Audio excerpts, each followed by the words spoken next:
I'm really happy to introduce our speaker, Ron Parker, who is here to talk about Chasing Centuries, the search for ancient agave cultivars across the desert of the Southwest. It was interesting how Ron got interested in agaves in the first place. He bought a new home, and naturally when you buy a new home, you start to landscape your new home, and that got him interested in desert plants, in particular the agaves. And the agaves actually led him to the ruins. And it began this really interesting search for all across the Southwest of how the agaves and the ruins were integrated. And we had an interesting discussion over dinner about how the two agave species on the Catalinas, there's one on the Catalinas and one on the Rincons, and how they come together at Reddington Pass. And they mingle together, but they have not merged to make a new species yet. So I found that interesting. But I will go ahead and let Ron tell you all about his story tonight. And just a side note, he does have his new book for sale if you're interested afterwards. So thank you all for joining us this evening. Ron Parker.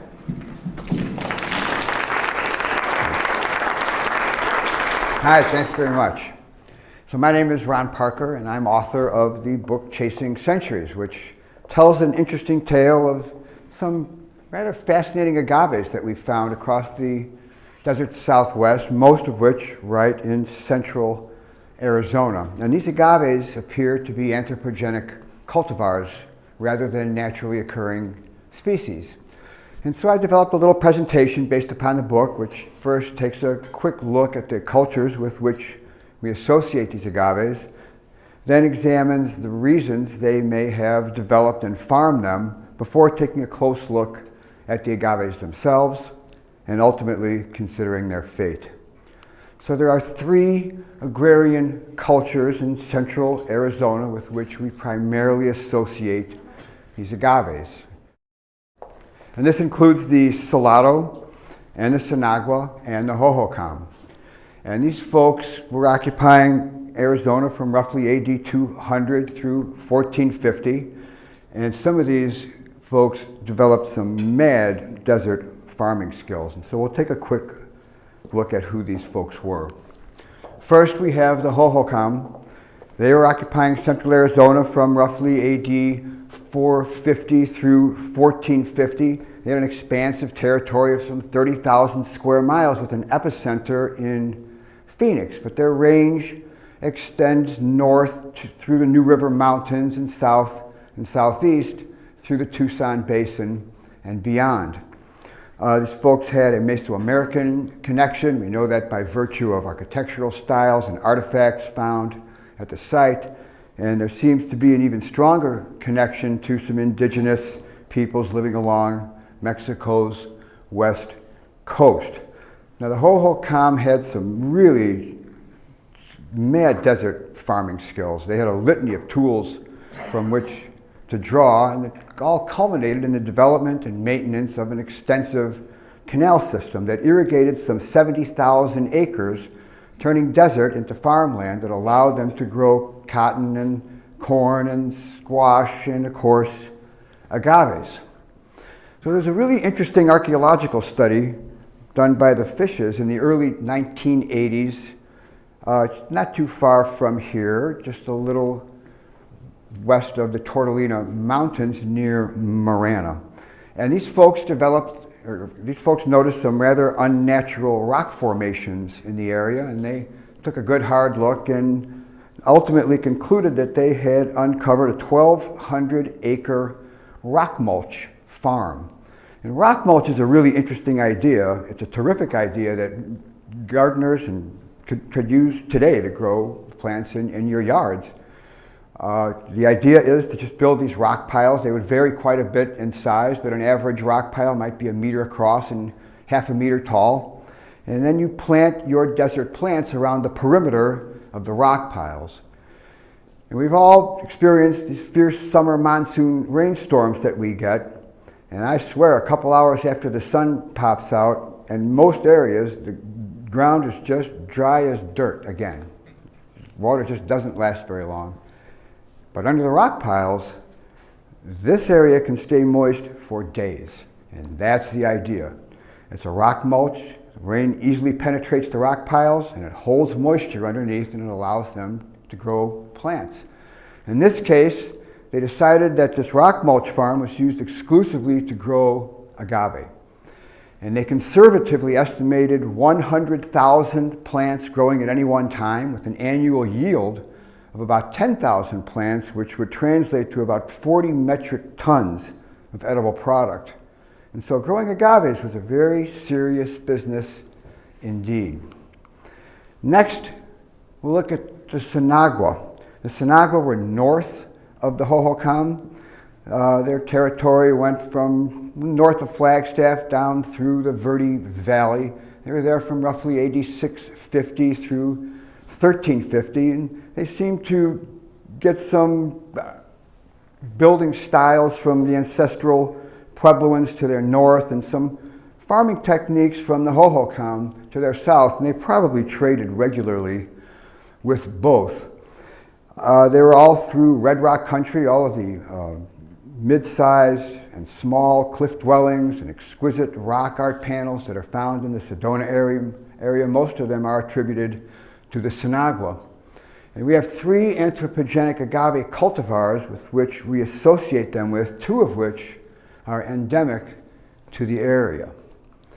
And then a quick look at the Salado, who essentially supplanted the Hohokam through the eastern part of their range from roughly AD 1150 through 1450, and they mostly represent a merger of Hohokam that were there before them with some Mogollon-influenced ancestral Puebloans who had been migrating south probably for decades.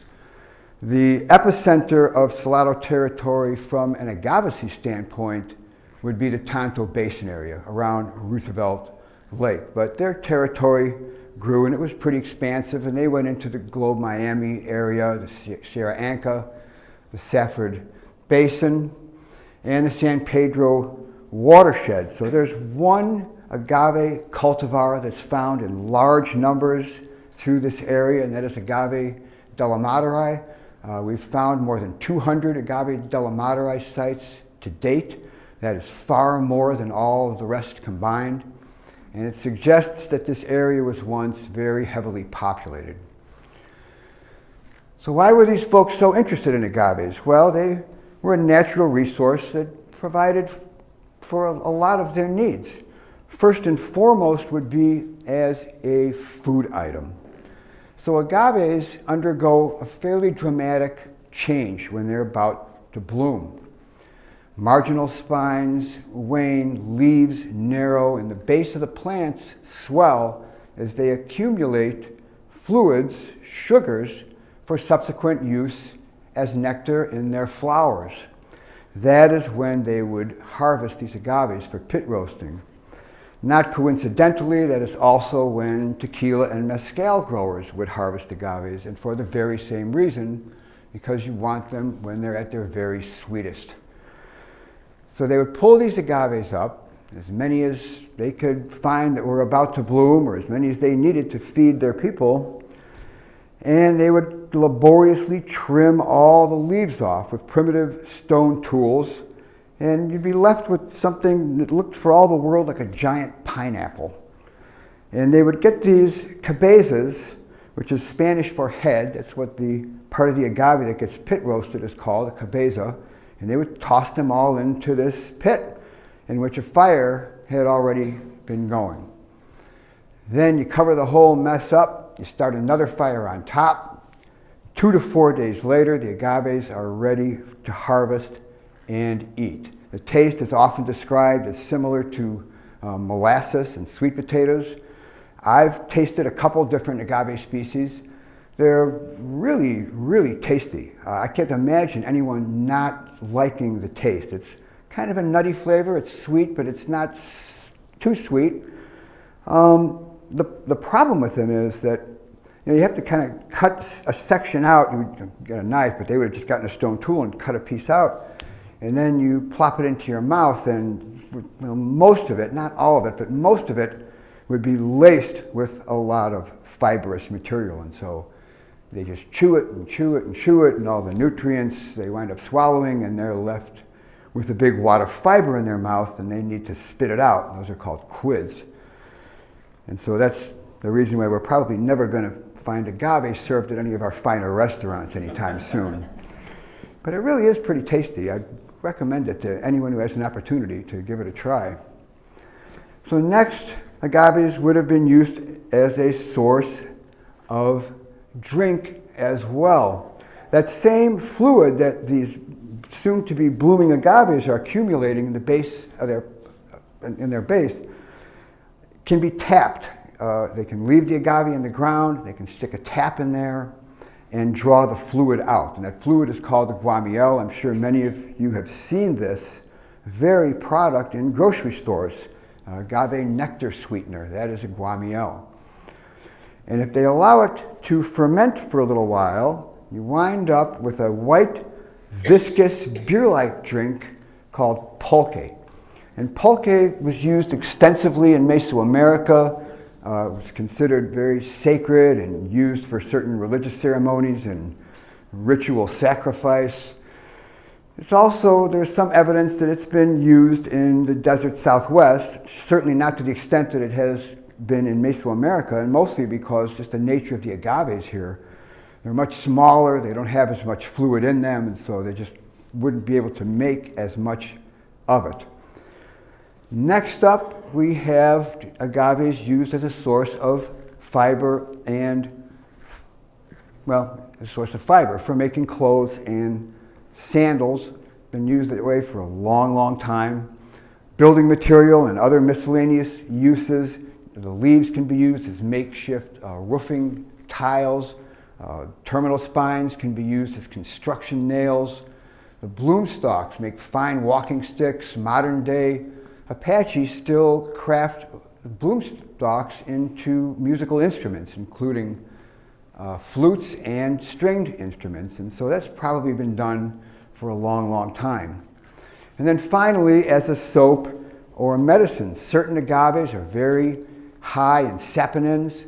These are steroidal compounds that have high fungicidal and antibiotic properties, and they could be used possibly to speed healing of deep wounds, and can also be used as a source of soap and shampoo.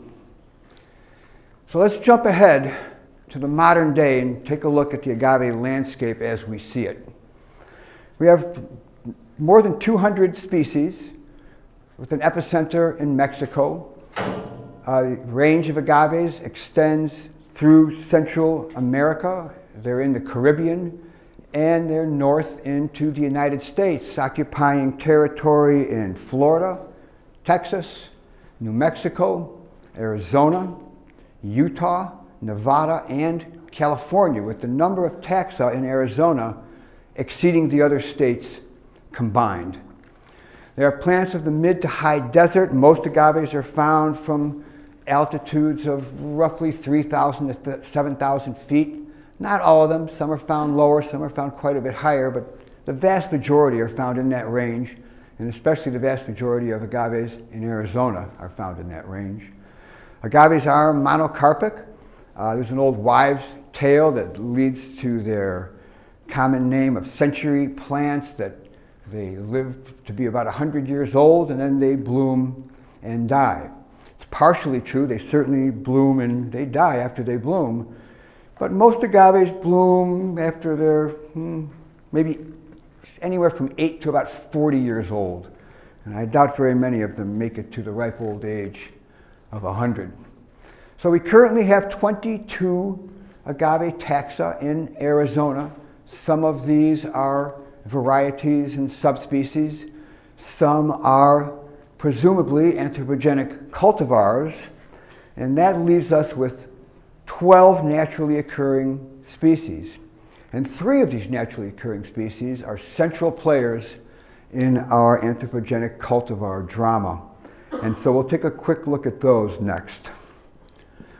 First up is Agave Chrysanthus.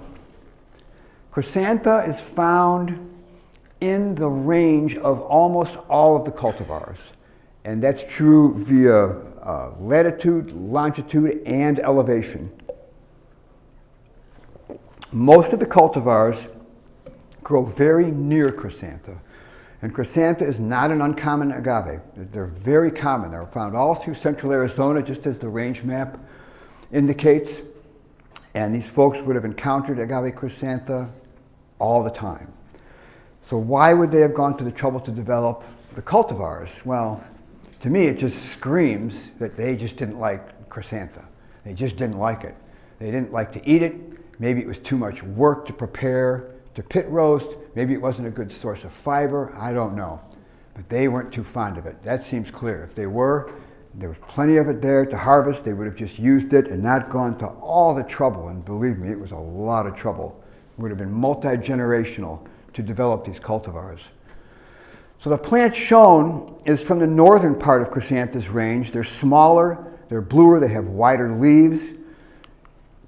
This is an example of Chrysanthus from the southern part of its range. They're much larger, the leaves are longer and narrower. That pair of plants right there is about 4 meters across.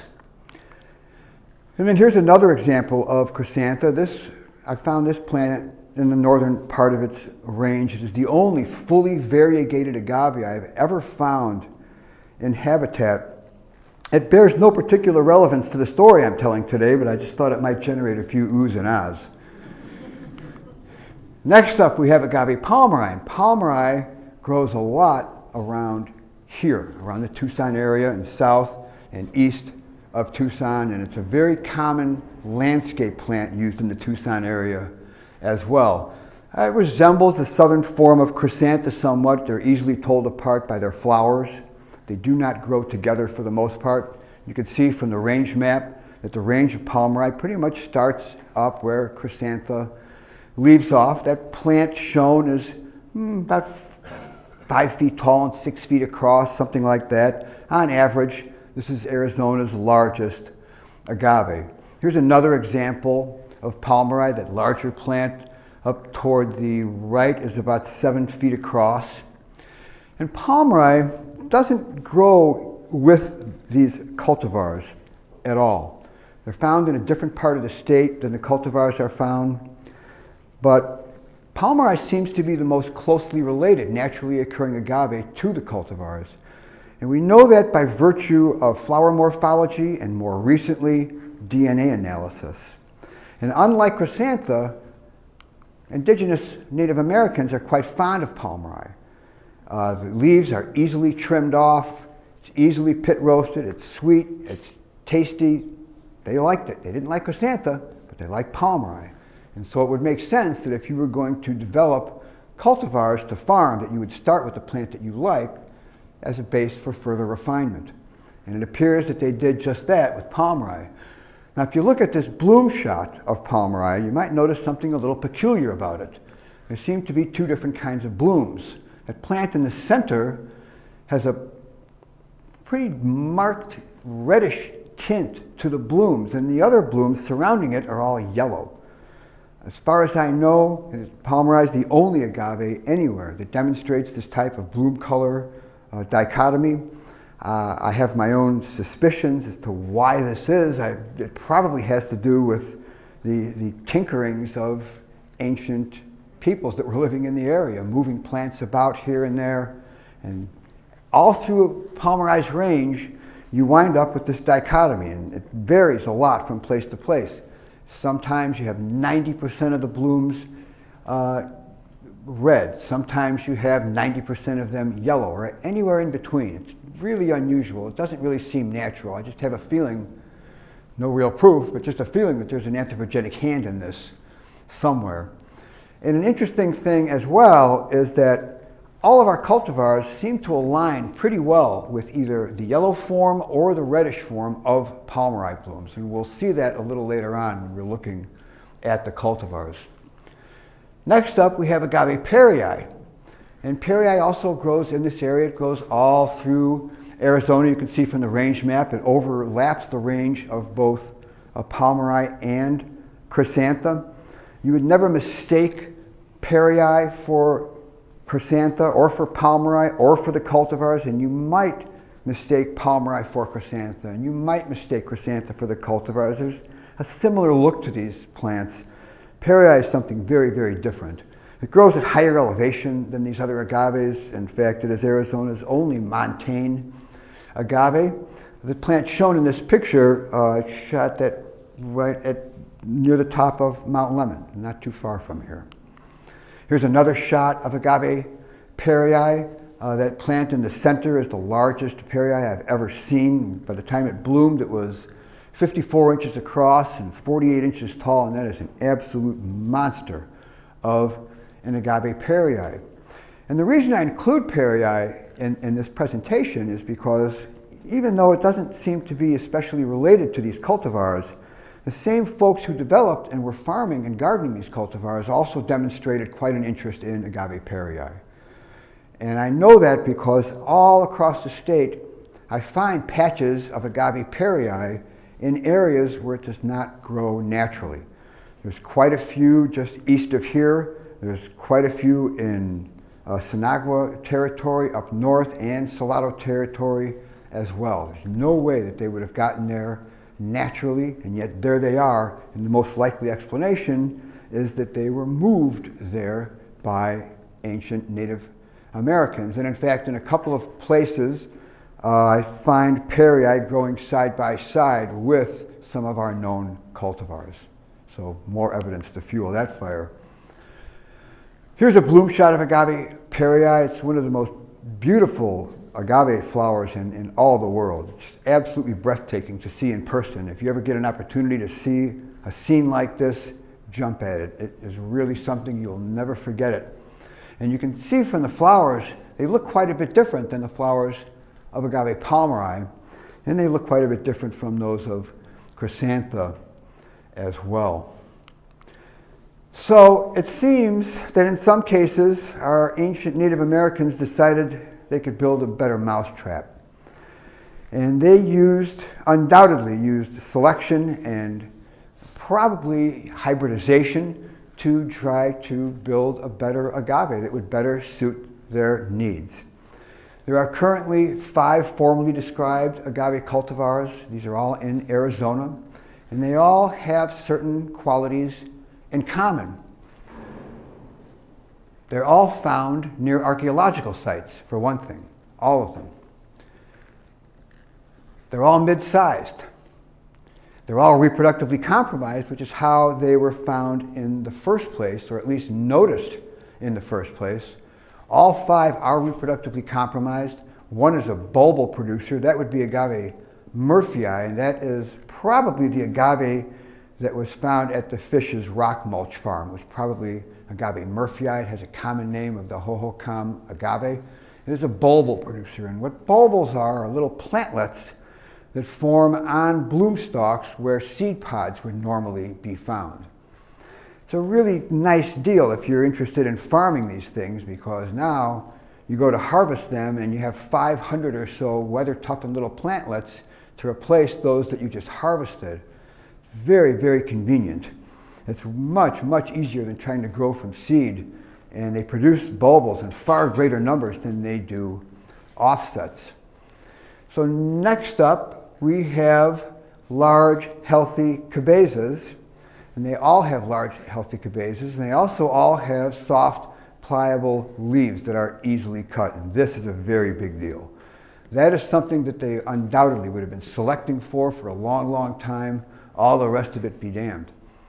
You know, I described the pit roasting process briefly before. You have to pull these agaves up when they're about ready to bloom, and then you have to strip all the leaves off of it. They didn't have knives back then. They were using primitive stone tools to do this with. And I can tell you, it is an incredibly laborious task to try to strip the agaves off of a naturally occurring agave like Chrysantha or especially Perii. Just brutal. The cultivars all have soft, pliable leaves that these stone tools cut through like butter. And what might take 45 minutes or an hour on a naturally occurring agave, they can do in 5 or 10 minutes on one of these plants. And so if you have 30 or 40 agaves to pit roast at one time, that's a terrific savings in time and energy spent. These agaves are all sweeter than naturally occurring agaves, thus better tasting. They all reproduce vegetatively, which is why we still find them out in the wilds. 2 of these agaves are out and out sterile. They produce no seed at all, but they offset quite a bit. And so all the agaves that we find out there are pups, offsets of offsets of offsets of offsets going back hundreds of years. It's amazing that they're still there at all. I can only imagine how many were there at one time when they were actually still taking care of them and tending them. And finally, they all have an unusually homologous morphology. You know, when we go out in the field and we walk up to a hillside full of agaves, be it Agave Chrysanthus or Pomeroy or whatever it is, there's a lot of variation one plant to another. Some are much larger than others, some are larger, some are smaller, some are greener, some are bluer, some have big, gnarly marginal spines, and some have more numerous but smaller spines. If you pull these plants out of the ground, potted them up and put them in a nursery, you would be hard-pressed to believe that they're even the same species.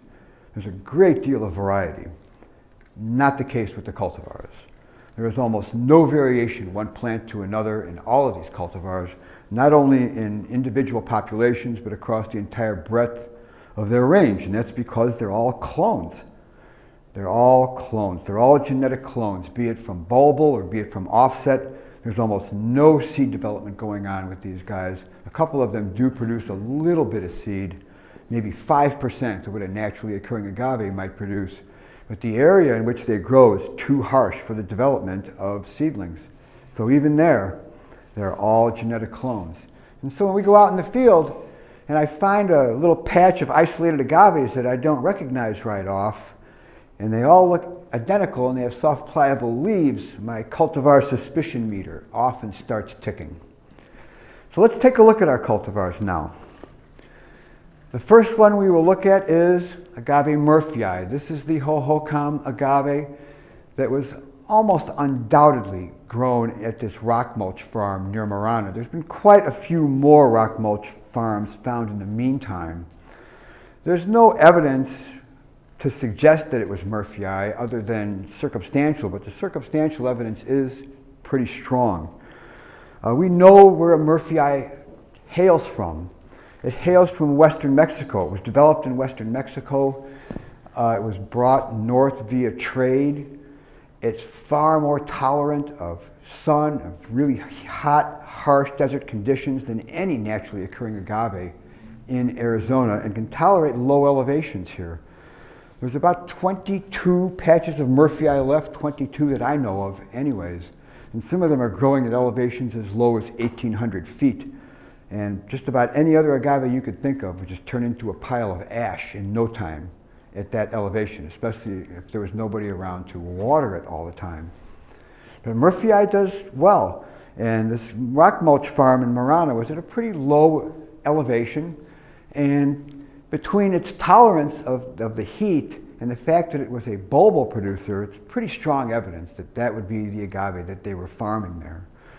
So with all of our cultivars, it's kind of an important point to ask ourselves why. I mean, what advantages are bestowed by each cultivar over naturally occurring agaves? They didn't have trouble finding agaves, they're all around. They could just pull them up and pit roast them whenever they were blooming. They chose not to, they chose these guys. They went through a lot of trouble to develop these plants, and so there must be some pretty specific advantages of each. Murphyi bulbal production is one.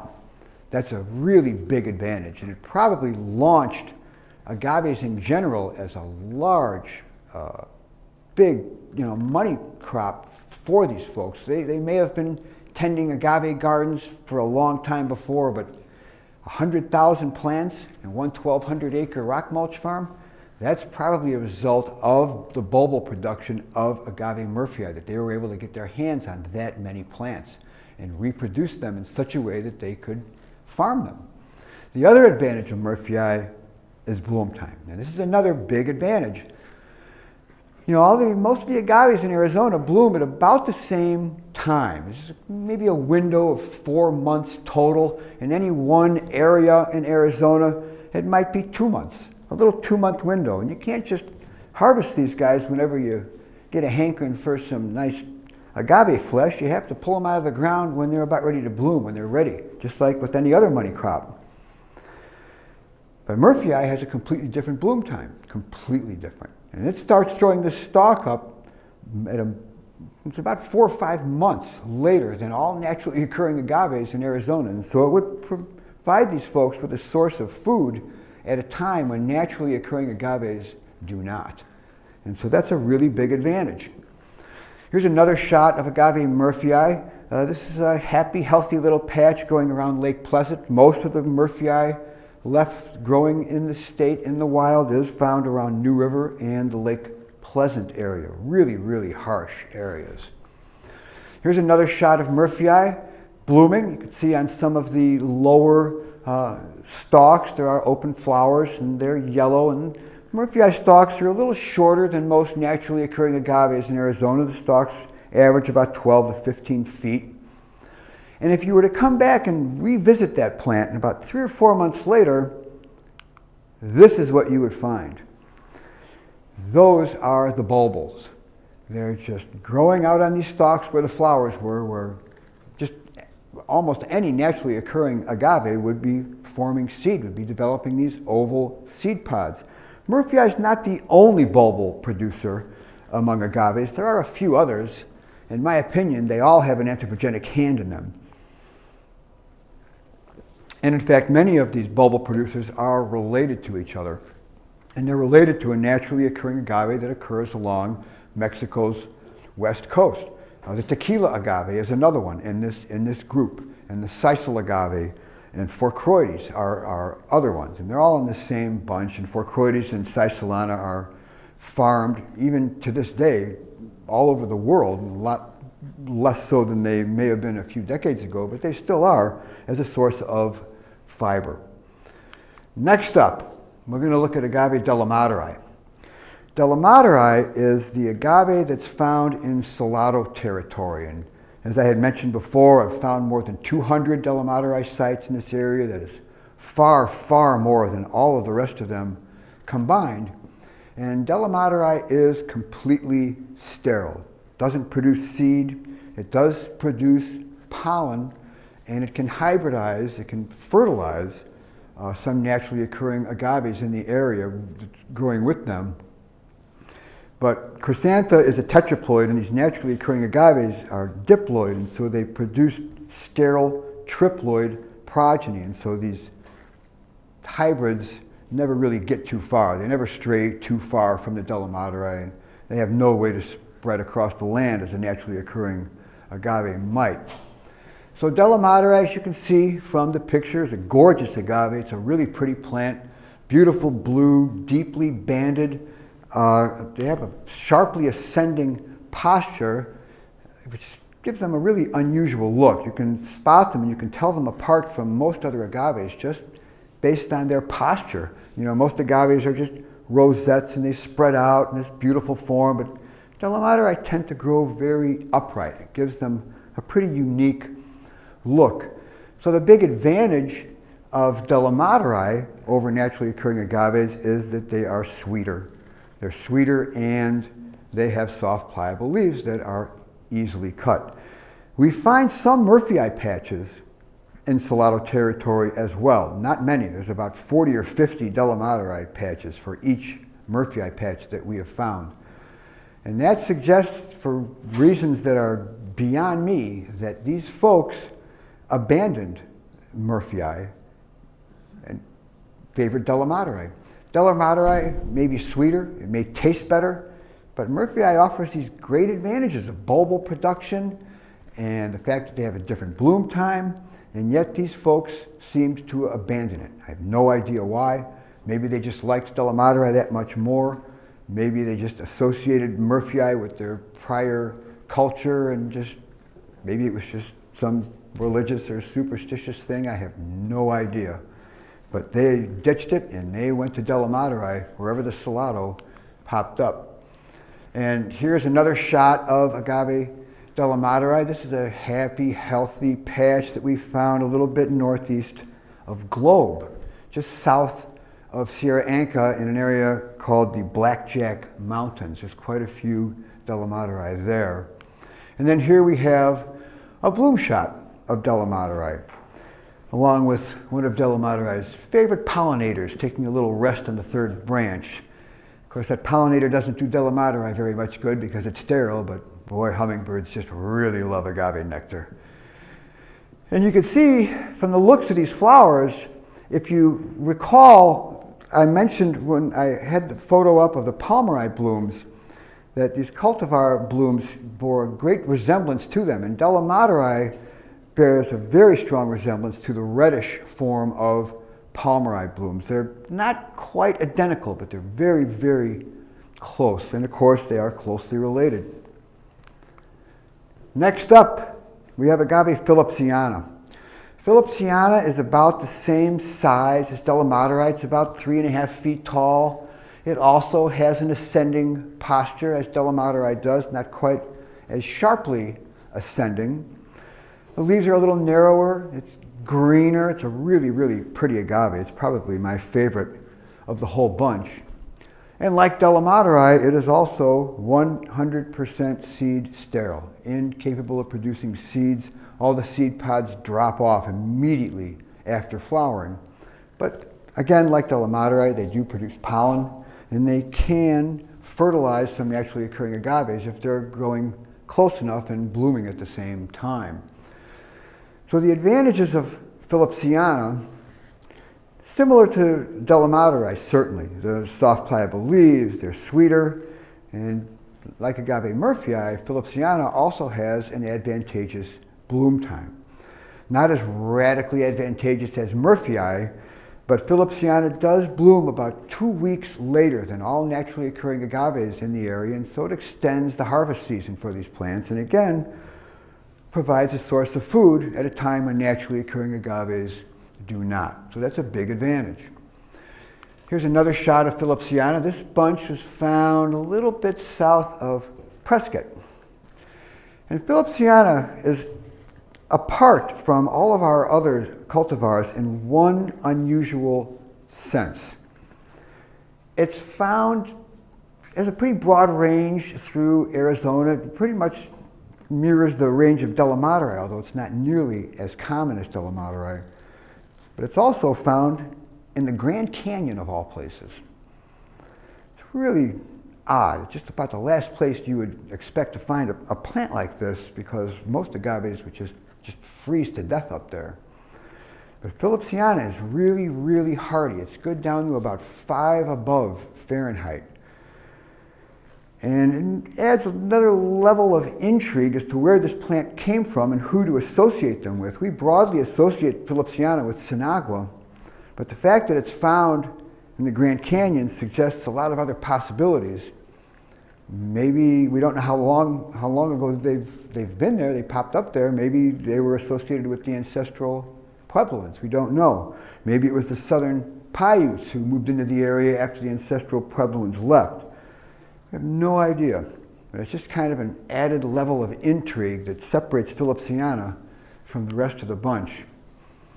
And here's another shot of Phillipsiana. Just a gorgeous agave. Just a shame they don't produce seed. I swear they'd be all over in nurseries everywhere because they're so hardy too. And here's a shot of Phillipsiana's blooms. Very similar to the blooms of Della Madre, and therefore the blooms, the reddish blooms of Pomeroy. The colors are a little more muted, but the filaments are red, just as the Della Madre blooms are. And dimension-wise, the size of the blooms and the ratio of the ovary size to everything else is very much in line with Pomeroy. In fact, Phillipsiana seems to be the most closely related to Pomeroy of the 5 cultivars. Next up, we have Agave Verdensis. Verdensis is found exclusively in Sinagua territory in the Verde Valley. They're endemic to the Verde Valley. They look quite a bit like Della Madre, but they're about half the size. And in fact, you could easily mistake half-grown Della Madre for Agave Verdensis, at least until it blooms. there's quite a few of them there. They're around the Sacred Mountain area mostly, but they're also around Sedona.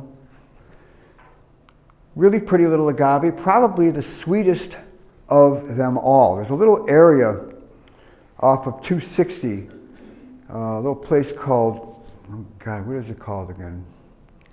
Well, I don't remember. There's some windmill in there. Oh yeah, the Jawbone Windmill, that's it. We go into this Jawbone Windmill area, and there are verdensis and verdensis-like agaves growing with naturally occurring agaves in this area, and it's very interesting to me. And I go in there every year during bloom time hoping for some evidence, hoping to collect some blooms to analyze. And this area is open to cattle grazing, unfortunately, and cattle don't eat agaves, but they do like agave flowers quite a bit. And in this whole area, these cattle, every year I go in, the cattle have torn down the verdensis and verdensis-like stalks, and they leave all the other ones alone. They just want the sweetest ones. And so I've never gotten any blooms from this bunch. I've been trying for years. It doesn't irritate me at all. Here's another one, another verdensis, and you can see in the middle of this plant there's some shenanigans going on in there. And that is actually the very beginning of an emerging bloom stalk. And so this would be an ideal time to harvest this agave for pit roasting. This is when it's at its sweetest. This is when you would want to cook that baby up. And here we have a bloom shot of verdensis. They look quite a bit different than the flowers of Phillipsiana and Della Madre. They're smaller, and they're yellow. They're very, very yellow. And in fact, they align very well with the yellow form of agave Pomeroy blooms. They're a little smaller, but other than that, they're very, very similar. So verdensis is endemic to the Verde Valley. The advantages, of course, they're very sweet. The soft, pliable leaves. The bloom time, they bloom at the same time that Chrysanthus does, so there's no real advantage there. Next up, we have Agave Yavapai Ensis. Now, Yavapai Ensis and verdensis are kind of the Bobbsey twins of the bunch. They were both described in the same paper in 2013 by Wendy Hodgson and Andrew Salawan of the Desert Botanical Garden. They actually grow with each other in a few spots. They are both endemic to the Verde Valley. The epicenter of each is separated by no more than 8 miles. So they're very, very closely related. They're about the same size. Yavapai Ensis has a little bit longer leaves, a little narrower. They're also very, very sweet. Most Yavapai Ensis are growing in 2 little parcels of the Verde Valley. They are at high risk, especially high risk for extinction, unfortunately, because they're found in such a localized little area. And here's another shot of Yavapai Ensis. This plant is about half grown. At that size, it's not real easy to tell apart from verdensis. As they continue to grow, they become easier and easier to tell apart. And here's another happy, healthy bunch. This is the only bunch of Agave Yavapai Ensis that is actually found east of I-17. There's just one. It's found not too far from Montezuma's well. The rest of them are all found several miles on the other side of I-17. And here's a shot of the bloom stalks of Yavapai Ensis. Now the flowers themselves are very difficult to tell apart from those of verdensis. They're well within each other's range. The stalks are quite a bit different. Yavapai Ensis has more flowers on the stalks. The branches are shorter. They're more robust. And just like verdensis, Yavapai Ensis does produce a paltry amount of seed. They both do. In the upper seed pods on the stalk, the lower ones always all drop off, and they'll hold on to some of the upper ones. An average pod that we might open up might have 10 or 12 seeds in it, compared to hundreds for an Agave Pomeroy, for example. So it's just a paltry little amount of seed. The seed doesn't seem to be doing them any good at all. It's just the conditions there. It's a little cold for them. It doesn't seem to be germinating, and the small amount of seed that does germinate is unable to develop in the seedlings. all the reproduction there is via clone. And so the seed could be collected and used elsewhere. It is viable seed, it just doesn't seem to be developing in the Verde Valley where these plants are growing. So that is it for the specific cultivars. And now let's consider their fate. And it's not a pretty picture. These agaves were never intended to be on their own. They were developed and they were farmed by people that were taking care of them as they did other money crops. The fact that any of them are here at all, just hundreds of years later, just seems absolutely miraculous. But there's no doubt that ever since they were abandoned hundreds of years ago, they have been slowly spiraling toward inevitable in situ extinction. And there are several reasons for that. First and foremost, climate change. And I don't just mean anthropogenic climate change, although that has certainly been exacerbating the issue in recent years. But our climate goes through natural cycles, and these cycles can last a few years, they can last decades, maybe centuries, you know. We'll run into areas where it's little time periods where it's a little cooler and wetter, and other areas where it's hotter and drier, and naturally occurring agaves can adapt to these changing conditions pretty easily. For one thing, they're genetically diverse. You know, some of the seedlings are going to be better adapted toward wetter, cooler conditions. Some will be better adapted toward hotter, drier conditions. They don't know what conditions they're going to meet until they germinate, but the ones that are likely to survive are the ones that are best suited for the conditions that they meet when they do germinate. Because most of these agaves don't produce any seed at all, and they reproduce clonally, they don't have that kind of diversity. They have no way to adapt. Their features have been locked in by the people who've developed them in the first place, and so they're far more prone to go extinct, to run into some serious trouble out there than our naturally occurring agaves would. Next up, wildland fires. The number of wildland fires in Arizona is absolutely staggering. In the 10-year period from 2004 to 2013, 22,000 wildland fires burned 3 million acres across the state. And again, these reproductively compromised agaves, they just have no way to recover from the worst of these fires. You know, naturally occurring agaves can get burned out, and then they can spread back into the area via seed, right? Well, not these guys. Once they're gone, they're gone. They're not coming back. Next up, we have building and development. All agaves in Arizona are protected native plants, and it is illegal to remove them from habitat, even a single pup. It is against the law. You're not allowed to do it, not without a permit. Unfortunately, the permits are really not that difficult to come by for developers, and that's the risk. I mentioned Agave Yavapai Ensis a couple minutes ago as a particularly high risk of extinction. That is because most of Yavapai Ensis are growing in these two little parcels in the Verde Valley, and they both, one in particular, looks really ripe for development to me. And it's going to happen sooner or later. And someone's going to come up and get a permit, and they're just going to mow them all down, and that's going to be the end of it. The way to prevent that would be designation as an endangered species. That would stop it cold. Unfortunately, these agaves are considered exempt from endangered species status because they are considered anthropogenic cultivars. It may seem a little harsh, but there's actually a pretty good reason for that law. Most anthropogenic cultivars are modern day money crops. And so if you were a farmer back in the 1950s growing radishes or whatever, and now a bigger, better radish came along, you don't want your old radishes that you were growing before, a few of which escaped into nature somehow, to wind up being designated as an endangered species.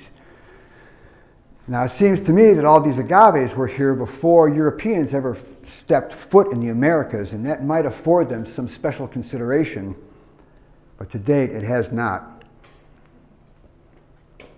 My only advice would be to write your local congressman, and good luck finding one that gives a damn.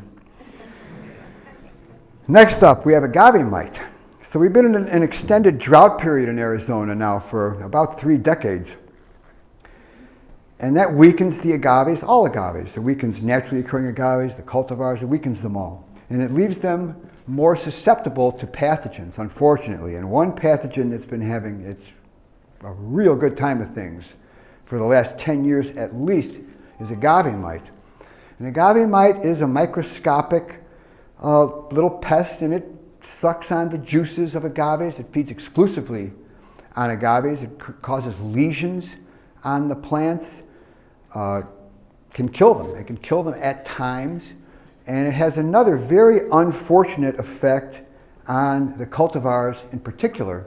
You know, these cultivars all reproduce via offset, with the one exception of Murphyii, and actually Murphyii offsets quite a bit too. It's just that it also produces bulbils. It has another mechanism for asexual reproduction that our others do not. And it seems that badly infested agaves are incapable, or nearly incapable, of producing offsets. I don't know why, I don't know what the mechanism is, but I've noticed it for a long, long time.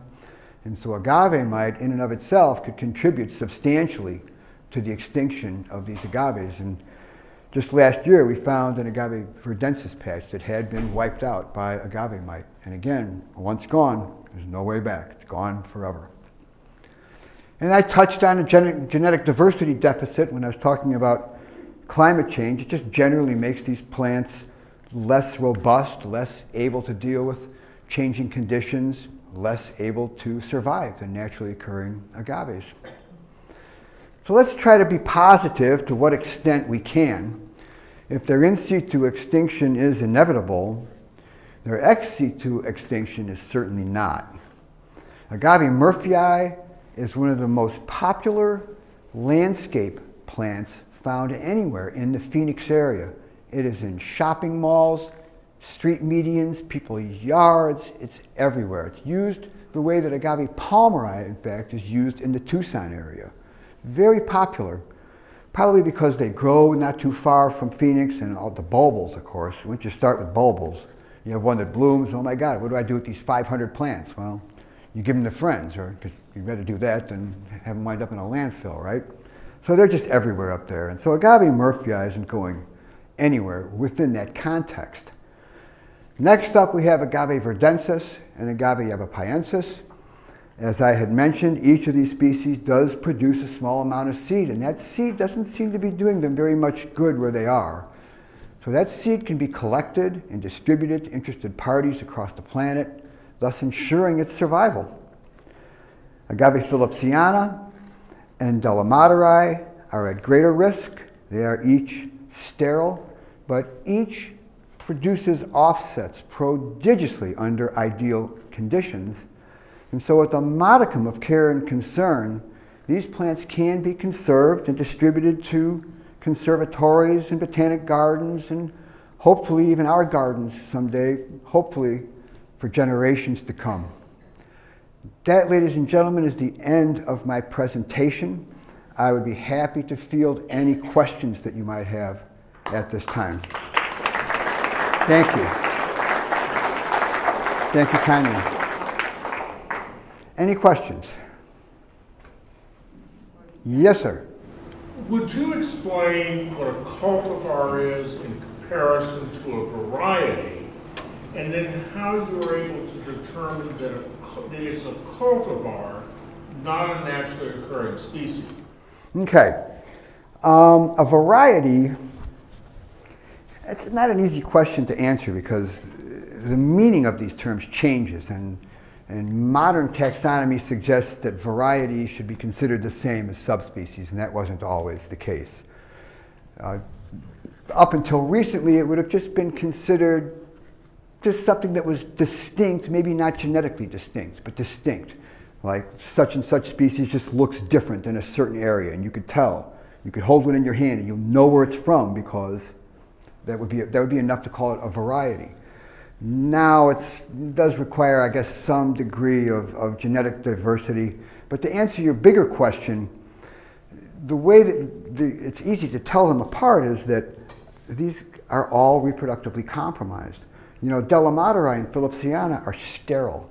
We've found more than 200 Agave Della Madre sites out there. They're sterile. They're not related to any agaves that they're growing with. They're not sterile because of genetics. They're not sterile triploids. How did they get there? They're all found near archaeological sites. Well, it seems pretty obvious how they got there. These ancient peoples put them there. We don't know where they came from, for the most part, except for Murphyii. There's a lot of evidence to suggest that Murphyii was developed hundreds of years ago along Mexico's west coast. There's a lot of evidence. The book goes into that in a far more detailed way than I can right now. But that's how you tell them apart. There's probably been people out there, botanists out there, that have been looking at Verdensis, that have seen it, or Yavapai Ensis or Della Madre for decades, and never understood that it wasn't some weird looking Agave Chrysanthus that they were looking at. Because they all bloom in the heat of summer, and these people aren't crazy. They're not going to go out in the middle of nowhere in the middle of summer when it's 110 degrees if they don't have to. But finally someone did and said, hey, these aren't chrysanthemums. And that's how you tell all these species apart. It's all about flower morphology. They have completely different blooms. They're genetically compromised. They're all growing near arc sites. It's all circumstantial evidence, but it's very strong. It's a very strong case, in my opinion. Thank you. Sure. Yes? You did not mention the octopus agave, and I'm wondering if maybe... Well, that's Agave Vilmoriana, and that agave is not naturally occurring in Arizona. But did it have any use for the native people? Was it? Very doubtful, because Vilmoriana is very high in saponins. Agaves are a very genetically diverse group. And if you want a sweet, nice tasting agave, you want agaves that are not high in saponins. Vilmoriana is high in saponins, and it is kind of related to this discussion in one sense, because it is another bulbal producer, as you've probably noticed. When they bloom, you come back a few months later and there's just thousands of little plants on this bloom stalk. But, yes, sir? What's the predominant agave in the Catalina Mountains? In the Catalina Mountains, that is Agave Chrysanthus. Is that what it is? Yes, and Agave Shadii, which is, they call them shin daggers. Oh, yeah. Yeah, they're in Catalina also. Shadii is also in the Rincon Mountains. Chrysanthus is not. In the Rincon Mountains, just right next door, no idea why, Catalina, Chrysanthus. Rincon, Pomeroy, different agave. Wow, okay. They look similar, but if you go during bloom time, you'd see the difference. Okay. Yes? What can you say about the overlap of the native Chrysanthus and Pomeroy? Is there significant? There's very little overlap. Not really. The only place I've found anything even remotely resembling overlap is this road that's in between the Rincon Mountains and Santa Catalina. And there are no major populations of either near this road. It's just that there's a few little stragglers that kind of drift down, and there's a very paltry little population there of hybrids. Pomeroy and Chrysanthus are very similar in a lot of ways. And if there was substantial overlap between these two species, they wouldn't be two species. One of them would subsume the other, and they would have merged, hundreds and hundreds, thousands, tens of thousands, who knows, years ago, and they would be one species. The fact that they are still separate species suggests that they don't grow together at all. I don't know why, but they pretty much don't. Yes, ma'am? Do any Native Americans still harvest agave? Yes. Oddly enough, none that I have found are even remotely interested or even know about the agaves that I'm talking about today. And when I mention this to the few Native Americans that have been interested enough to converse with me about the subject, they have the same reaction that you would or I would when I first discovered them. And I don't know, why not? Well, one reason why not is they're kind of more bound to the land that we are, right? I mean, they're just more spiritual people. They have different sensibilities, and so you'd think, they have these oral histories that go back hundreds of years. You think, well, maybe they would know about them, but They don't. I mean, it's like, you know, you or I talking about events that happened in Europe 500 or 600 years ago. It's just total disconnect. But they do harvest and they do pit roast naturally occurring agaves. The Tejano Odom they pit roast Agave Deserti Simplex. I don't think they actually do it necessarily as a food source. I think it's more ceremonial at this point, but they do it. And Apaches harvest Neo-Mexicana and Pomeroy and pit roast them. Again, I suspect it's more ceremonial than anything, but it's still done, yes. Yes, sir. This isn't so much a question as a statement, but on some of your statements you were making, you were very site specific. And it seems like you must have trumped all of this countryside pretty thoroughly. I'm retired, that's all I do. Well, I'm a capable hiker, and I have 2 off-road vehicles, and I have spent years and years going all through. Well, I won't say all through Arizona. I haven't gotten north of I-40 a whole lot, and far southeastern Arizona is kind of a ways to go for a day trip. I usually don't go past the Dragoon Mountains, but other than that, yeah. that's pretty impressive. All over. It's fun, it's what it is, it's fun. We go out, we find a patch of agaves, I see that, I go, oh my God, it's Phillipsiana. Okay, now let's go look for the ruins. It's a lot of fun. Or just the other way around. Oh, here's some ruins, let's see if we can find some agaves. It's a lot of fun. Yes, ma'am. I lived out on the San Pedro River for about 25 years, Yeah. and I was a site monitor for some of the archaeological sites out there. And there's one out there that has agave roasting pits in it and the remains of the pit houses, but there is not an agave to be found anywhere in that area. So, I mean, did they? It's the same is true in Safford. You know, are anyone here familiar with the Safford grid fields?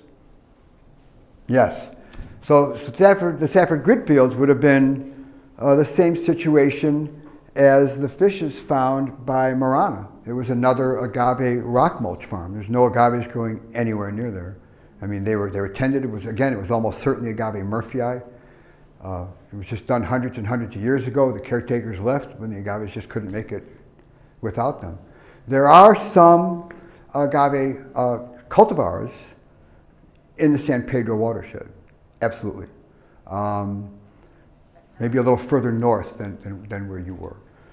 But they are not any of the agaves that I'm talking about today. There are cultivars out there that are unnamed, that there just aren't a lot of. There's maybe a few of this or a few of that, and some of them may be described in the future, but there's certainly more than just these 5. And a couple of them we found near the San Pedro watershed, not too far from Mammoth, Arizona, in that area. I've seen some out there, but not around the. You have to get off the main roads. You're not going to find them unless you have a raised Jeep like I do. You're going to have to get on some gnarly road and start going up, and you'll find them. Well, I did a bit of that, so. Hi. When did you get started with this? Difficult to explain. It's just a sickness that I have. I just developed this attachment. I just became fascinated with agaves and started chasing them out in the field. I have no academic background in this at all. Everything I know I've just learned out in the field. You know, the field is the classroom here. It certainly is for me, and everything I've learned has pretty much been out there. I do go out in the field I have been out in the field with some prominent botanists from time to time. I'm a site steward, and so I have some archaeological experience, very little, but it's mostly self-taught, just an interest that just grabbed me years ago. Yes, ma'am. Could you explain the difference between cultivar and new species? Well, a cultivar, let me back up for a second. These aren't actually cultivars. I'm calling them cultivars because it's a word that everybody is familiar with and kind of understands what it means. But technically, these are cultigens. And a cultigen is just a plant with an anthropogenic hand in its development. That's all it means. So all farm products are cultigens. Anything that has these agaves are cultigens. A cultivar actually, to technically be a cultivar, it has to be technically denoted as a cultivar. The same way a species has to be formally described as a species. The difference, it's hard to explain. I mean, a species, it's all about flower morphology. You just find it. So these are actually, they are species. They are considered species, but they're also cultigens. I don't know if that answered your question or not. Probably not. I guess maybe I don't understand what cultivar is. A cultivar is a plant that has an anthropogenic hand in its development. Anything that isn't absolutely identical to a plant that's grown in the wild would be a cultivar or a cultigen. So many of the plants that you have growing in your garden, many of them would be cultigens. All farm products are cultigens. They were all developed. Ancient people turned grass into corn. Corn is a cultigen. Tomatoes are cultigens because I doubt any of the tomatoes that we're consuming are exactly the same as the tomatoes that were originally found in Central America. They developed these forms and they try to grow bigger ones and juicier ones, and those are cultigens. Man kind of took a natural product and made something more of it, or something different of it anyways. So that's the difference between a species and a cultivar. Please join me in thanking Ron for a fantastic. Thank you. Thank you very much. My pleasure.